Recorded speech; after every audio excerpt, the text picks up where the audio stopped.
Good day everyone. Me and my group mates will report Chapter 10, Implementing Information Security. The Information Security Project Manager must realize the implementing of an information security project that it takes time, effort, and a great deal of communication and coordination. In general, the implementation phase is accomplished by checking the configuration and operations of the organization information system to make them more secure, and it includes the changes to the following. First is the procedure. It pertains to policy. The second one is people. It pertains to through training. The third one is hardware. It pertains to firewalls. And the fourth one is software, that it pertains through encryption. And the last one is data. It is through classifications. These are the steps in executing project plans on the information security project management. The first one is planning the project. The second one is supervising tasks and action steps. And the third one is wrapping up. The project plan can be developed in any number of ways. Each organization has to determine its own project management methodology for IT and information security projects. Whenever possible, information security projects should follow the organization project management practices. For the developing the project plan, planning for the implementation phase requires the creation of detailed project plan. The task of creating such a project plan is often assigned for either a project manager of the project champion, or to use the WBS approach, you must first break down the project plan into its major tasks. The major project tasks are placed to be into WBS along with the following attributes for each. The first one is work to be accomplished. Second, individuals assigned to perform tasks. Third one is start and end dates for the task. The fourth one is amount of effort required for the completion in a work days. The fifth one is estimated capital expenses for the task. And the sixth one is estimated non-capital expense for the task. And the seventh is the identification of dependencies between among tasks. For the project planning consideration, as the project plan is developed, adding detail is not always straightforward. The following sectors or sections discuss factors that project planners must consider as they decide what to include or what to add in the work time. How to break tasks into subtasks and action steps, and how to accomplish the objectives of the project. The first one is the financial considerations. It says that regardless of an organization information security needs, cost-benefit analysis typically prepared in the analysis phase of the sector must be reviewed and verified prior to the development of the project plan. For the priority considerations, the most important information security controls in the project plan should be the scheduled first. Budgetary constraints may have an effect on the assignment of a project priorities. Time and scheduling consideration. Time and scheduling can affect a project plan at dozens of points. Consider the time between ordering and receiving a security control, which may not be immediately available, the time it takes to install and configure the control, the time it takes to train the user, and the time it takes to realize the return of investment into the control. And staffing consideration. The need for qualified, trained, and available personnel also constrains and project plan. An experienced staff is often needed to implement technologies and develop and implement policies and training programs. Procurement consideration, there are often constraints on the equipment and services selection process. For example, some organizations require the use of particular service vendors or manufacturers and suppliers.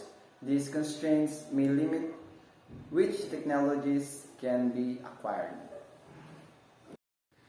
On the organizational feasibility considerations, whenever possible, security-related technology changes should be transparent to the system users. But sometimes such changes require new procedures, for example, additional authentication and validation. A successful project requires that an organization be able to assimilate the proposed changes. And training and indoctrination consideration, the size of organization and the normal conduct of business may preclude a single large training program on new security procedures of technologies. If so, the organization should conduct a phased in or pilot implementation such as roll out training for one department at a time.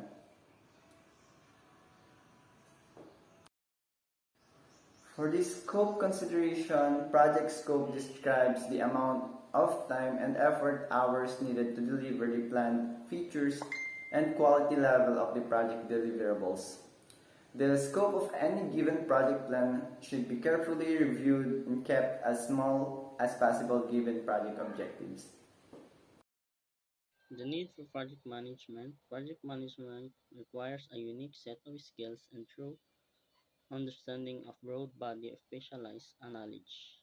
In the opening of BridgeNet, Calvin's experience as a project manager makes this all too clear. Realistically, most information security projects require a trained project manager, a CISO, or a skilled IT manager who is trained project management techniques. Even experienced project managers are advised to seek expert assistance when engaging formal bidding process to select advanced or integrate technologies or outsource service. Supervised implementations. Although it is not optimal solution, some organizations designates a champion from the general management community of interest supervise the implementation of an information security project plan. In this care, groups of tasks are delegated to individuals or terms from IT, information security, communities of interest. Executing the plan. Once project is underway, it is managed using a process known as negative feedback loop or cybernetic loop, which ensures the progress is measured periodically. In the negative feedback loop, measure results are compared to expected results. Project Project wrap up. Project wrap up is usually handled as a procedural task and assigned to mid-level IT or information security manager.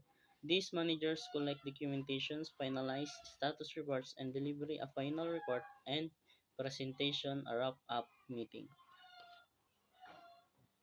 Technical aspect of implementations. Some aspects of the implementation process are technical in nature and deal with applications of technology, while others deal instead with the human interface to technical system. In the following sections, conversations, strategies, prioritizations among multiple components, outsourcing, and technology governance and discuss.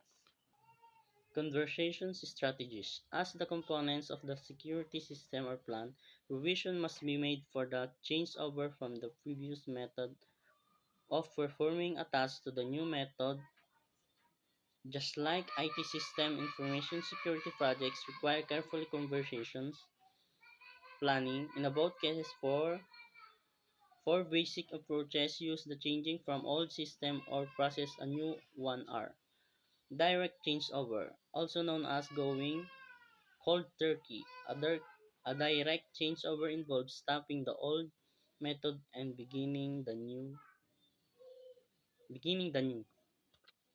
Phase implementations. A phase implementation is the common conversations strategy and involves a measured rollout of the plan system, with a part of full being brought out the disseminated across an organization before the next piece is implemented. Pilot implementation. In a pilot implementations, the entire security system is put into place in a single office, department, or divisions and issues that arise are dealt with before expanding to the rest of the organization. Parallel operations. The parallel operation strategy involves running the new methods alongside the old methods. In general, this means running two systems concurrently in terms of information system. It might involve, for example, running two firewalls concurrently. The bullseye model, a proven method of prioritizing a program of complex change is the bullseye method. This methodology, which goes by many different names and has been used by many organizations, requires that issues be addressed from the general to the specific, and that the focus be systematic solution instead of individual problems. Number one, fallacies. This is the outer or first ring in the bullseye diagram. The critical importance of fallacies has been emphasized throughout this textbook and particularly in chapter 5. The second is networks. In the past, most information security effort focused on the layer. And so until recently, information security was often considered synonymous with the network security. Third is system. Many organizations find the problem of configuring and operating information system in a secure fashion become more difficult as the number and complexity of this system grow. And fourth is application. The layer that receives attention last is the one that deals with the application software system used by the organization to accomplish its work. This includes package applications such as Office automation and email program as well high-end enterprise resources planning package that span the organization. Blue's Eye model can also be used to evaluate the sequence of steps taken to integrate part of the information security blueprint into a project plan. As suggested by its blue eye shape, this model dedicates the following. Until sound and usable IT and information security policies are developed, communicated, and enforced, no additional resources should be spent on other controls. Until effective network controls are designed and deployed, all resources should go toward achieving this goal. Unless resources are needed to revisit the policy needs of the organization. After policies and network control are implemented, implementation should be focused on the information process and manufacturing system of the organization unit. There is well-informed assurance that all critical systems are being configured and operated in secure fashion. All resources should be spent on reaching that goal. Once there is assurance that policies are in place, networks are secure, and systems are safe, attention should move to the assessment and remediation of the security of the organization application. To outsource or not. Not every one organization needs develop an information security department or program of its own. Just some organizations outsource part or all of their IT operation. so to can organize outsource part or all of their information security programs. Technology governance and change control. Technology governance, a complex process that organizations use to manage the effect and cost of technology information, innovation, and obsolescence, guides how frequently technical systems are updated and how technical updates are approved and funded. Medium and large size organizations deal with the impact of technical change, the operation of the organization through a change control process. By managing the process of change of organization can do the following. Improve communication about change across the organization. Enhance coordination between groups within the organization as change is scheduled and completed. Reduce unintended consequences by having a process to resolve conflict and disruption that change can introduce. Improve quality of service as potential failures are eliminated and groups work together. Assure management that all groups are complying with the organization policies regarding technology governance, procurement, accounting, and information sources. Non-technical aspect of implementation. Some aspects of information security implementation process are not technical in nature and deal instead with the human interface to technical system. In the section that follow, the topic of creating a culture of change management and the consideration of for organizations facing change are discussed. Culture of change management, the prospect of change, the similar shifting to the unfamiliar can cause employees to build up, either unconsciously or consciously, as resistant to the change. One of the oldest models of change is the living change model, which consists of unfreezing, moving, and refreezing. Unfreezing involves doing hard and fast habits and established procedures. Consideration for organization change. Steps can be taken to make organization more enabled to change. This step reduce resistance to change and the beginning of the planning process and encourage members of the organization to be more flexible as change occur. Reducing resistance to the from the start. The level of resistance to change aspect that is with which its organization is able to implement procedural and managerial change. The more ingrained the existing method and behavior are, the more difficult making the change is likely be. Developing a culture that supports change.